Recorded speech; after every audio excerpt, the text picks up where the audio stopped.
اس لحاظ سے ایک طویل ٹائم گزرا جس میں ایک تو یہ رہا، دوسری طرف جو ہے فوجی آپریشن ہوتے رہے وہاں. بھٹو صاحب کے زمانے میں فوجی آپریشن ہوا، اس کے بعد ہوا، اور خصوصی طور پہ جنرل مشرف نے تو بلوچستان میں بڑا ٹینشن کریٹ کیا اور مستقلاً فوجی آپریشن جاری رہے. اور اکبر بگٹی صاحب کو جو ہے جس طرح سے نشانہ بنایا گیا اور جس کو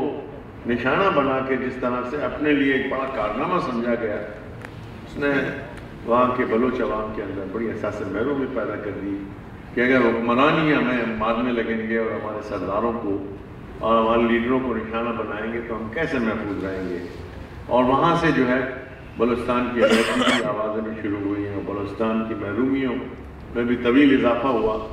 پھر اسی فوجی آپریشن سے ایک دوسری چیز نے جنم لی،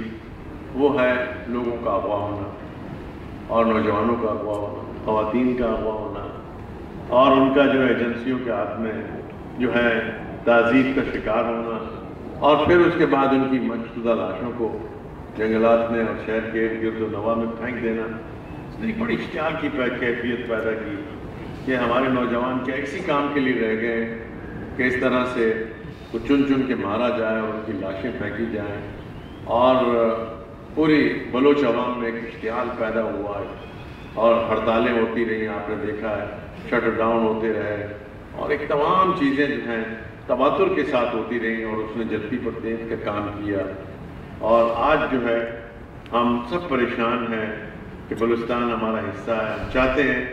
تمام لوگ چاہتے ہیں کہ بلوچستان کی زیادتیوں کا ازالہ ہونا چاہیے، لیکن ساری زیادتیوں کا ازالہ کرنے کی ذمہ داری جو ہے حکومت پر عائد ہوتی ہے. ہم نے جماعت اسلامی کی جانب سے، دفاع پاکستان کونسل کی جانب سے، اور مختلف سیاسی جماعتوں نے بھی اس بات کی بڑی کوشش کی کہ بلوچستان کی وزٹ کی جائے اور ان کے قائدین سے ملاقات کی جائے، اے پی سی رکھی جائے. اے پی سی رکھی بھی گئی، وہاں پر لوگوں سے بات چیت کی جائے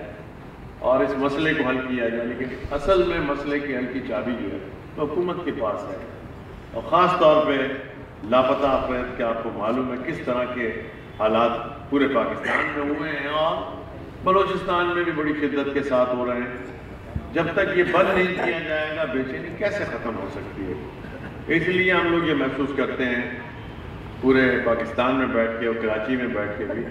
کہ بلوچستان کے ساتھ ہمارے نقطہ نظر کو چینج ہونا چاہیے. ہماری فوجوں کا نقطہ نظر یہ ہے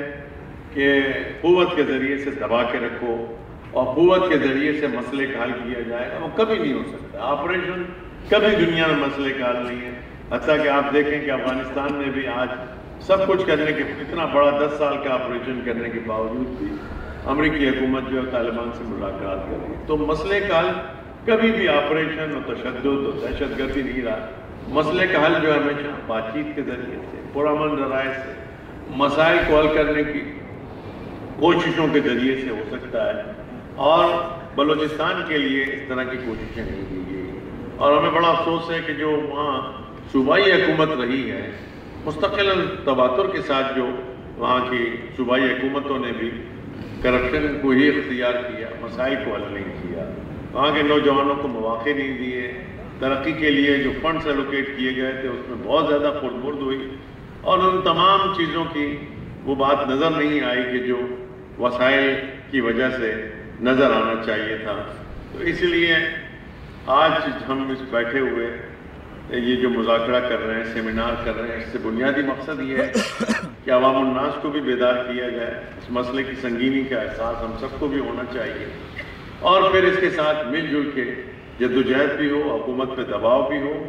تاکہ اس مسئلے کا فوری حل کیا جا سکے. جیسے ابھی بتایا آپ کو کہ بلوچستان کے حل کے لیے جماعت اسلامی نے سب سے زیادہ آواز اٹھائی، اور ہم نے یہ بات کہی، اور آج بھی آپ کے درمیان یہ بات کہہ رہا ہوں میں کہ بلوچستان میں ایجنسیوں کا اور پورے پاکستان میں ایجنسیوں کا کوئی سیاسی کردار نہیں ہونا چاہیے. یہ سب سے بڑی مصیبت ہمارے سر پہ یہی ہے کہ ہماری ایجنسیاں جو ہیں وہ سیاستدانوں کے ساتھ ڈیل کرتی ہیں. کوئی آواز اٹھتی ہے تو اس کو دبانے کی کوشش کرتے ہیں، کوئی مسئلہ ہوتا ہے تو آپریشن کرتے ہیں. اس لیے ہم محسوس کرتے ہیں کہ آئی ایس آئی اور تمام ایجنسیوں کا کردار سیاست میں نہیں ہونا چاہیے، اور ان کا سیاست میں کردار بالکل ختم ہونا چاہیے. اگر ان کا کردار باقی رہا جیسا کہ آج موجود ہے تو آپ نے دیکھا کہ پاکستان 2 لخت ہو گیا، 1970 میں مشرقی پاکستان کا سانحہ ہوا، اور آج بھی ہم کیسے دہانے پہ کھڑے ہوئے ہیں جہاں پر ان خدشات میں اضافہ ہو رہا ہے، اور آپ بلوچستان میں ہر جگہ چلے جائیں تو آپ کو نفرت ملے گی، احساس محرومی ملے گی، اور لوگوں کے اندر جو ہے مایوسیاں ملے گی۔